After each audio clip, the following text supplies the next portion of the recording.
हलचल TV network और आप देख रहे हैं हलचल टीवी न्यूज़।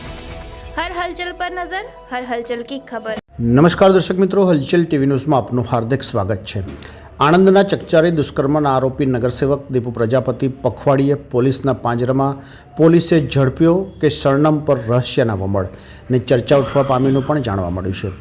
ગત તારીખ 16 મેને શનિવારની રાત્રેના વોર્ડ નંબર 6ના કાઉન્સિલર દીપુ પ્રજાપતિ દ્વારા તેમના જ વિસ્તારમાં રહેતી મહિલા સાથે દુષ્કર્મ આચરતા ચકચાર મચી જવા પામી હતી।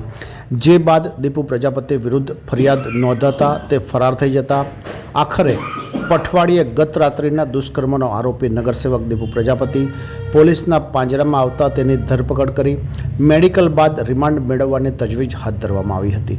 જો કે દીપુ પ્રજાપતિની ધરપકડના સમાચાર વહેતા થતાં પોલીસે દબોચ્યા કે સરનામ પર રહસ્યના વમળ સર્જાવાનું પણ જાણવા મળ્યું છે તેવું ચર્ચાતું પણ લોકોમાં સાંભળવા મળ્યું। પ્રાપ્ત વિગતો અનુસાર શહેરના પાલિકાના વોર્ડ નંબર 6ના ભાજપી કાઉન્સિલર દીપુ પ્રજાપતિ દ્વારા તેમના જ વિસ્તારમાં રહેતી મહિલા સાથે ગત તારીખ 16મી ને શનિવારને રાત્રિના દુષ્કર્મ આચરતા ચકચાર મચી જવા પામી હતી।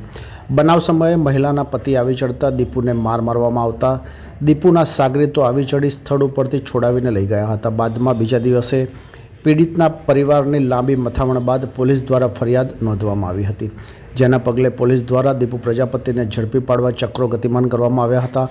પરંતુ તે સતત હાથ તાળી આપ્યા બાદ ગત રાત્રિના પોલીસે દીપુ પ્રજાપતિને વાસદ નજીકથી ઝડપી પાડી ધરપકડ કર્યા બાદ મેડિકલ માટે લઈ જવામાં આવ્યા હતા। આજે તેને નામદાર કોર્ટમાં રજૂ કરી રિમાન્ડ મેળવવાની તજવીજ હાથ ધરવામાં આવી હતી। જો કે નાયબ પોલીસ અધિક્ષક પંચાલે જણાવ્યું હતું। જો કે ગત રાત્રિના દીપુ પ્રજાપતિની ધરપકડ થયાના સમાચાર વહેતા થતાં પોલીસે દબોચ્યા કે સરનામ પર રહસ્યના વમળ સર્જાવા પામ્યાની ચર્ચાએ પણ જોર પકડ્યાનું જાણવા મળ્યું છે। અત્રે ઉલ્લેખનીય છે કે દીપુ પ્રજાપતિ વિરુદ્ધ દુષ્કર્મના મામલે ફરિયાદ નોંધાતા ભાજપે તેને તમામ પદ પરથી પદચ્યુત કરવામાં આવ્યા હતા।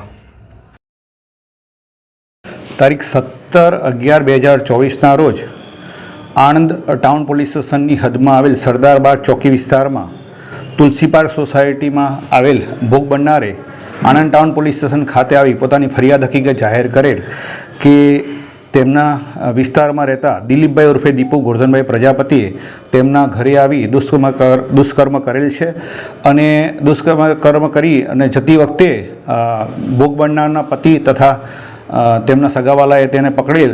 તે સમયે આરોપી દીપુ ગોરધનભાઈ પ્રજાપતિએ તેના ભાઈઓ તથા તેના મિત્રોને બોલાવી અને ત્યાં મારામારી કરી નાસી ગયેલ છે। આ બાબતે ફરિયાદ આપતા આણંદ ટાઉન પોલીસ સ્ટેશનમાં રેપ તથા રાયોટિંગનો ગુનો રજીસ્ટર કરવામાં આવેલો। આ ગુનાની તપાસના કામે સૌપ્રથમ એક આરોપી નમૂદ હોય અને અન્ય આરોપીઓ અનડિટેક હોય, જે પૂરતા પુરાવા એકત્રિત કરી આ કામે મુખ્ય આરોપીના 2 ભાઈઓ તથા અન્ય 6 આરોપીઓ જે રાયોટિંગમાં અને આરોપીને નાસી જવામાં મદદરૂપ કરેલા હતા તે તમામ આરોપીને એરેસ્ટ કરવામાં આવેલા। આ ગુનાના મુખ્ય આરોપી દિલીપભાઈ ઉર્ફે દીપુ ગોરધનભાઈ પ્રજાપતિ ગુનો કરી નાસી ગયેલ, તેને પકડવા પોલીસની અલગ અલગ ટીમો બનાવવામાં આવેલી। જે ટીમોના ભાગરૂપે પોલીસ અધિક્ષક શ્રી જસાણી સાહેબની સૂચના અને માર્ગદર્શન હેઠળ સદર ગુનામાં સંડોવાયેલ મુખ્ય આરોપી દિલીપભાઈ ઉર્ફે દીપુ ગોરધનભાઈ પ્રજાપતિને ગઈકાલે એરેસ્ટ કરવામાં આવેલા છે। તેનું મેડિકલ પૂર્ણ કરી આજરોજ નામદાર કોર્ટમાં રજૂ કરી તપાસના કામે બાકી પુરાવા એકત્રિત કરવાની તપાસ તજવીજ હાથ ધરેલ છે। સર,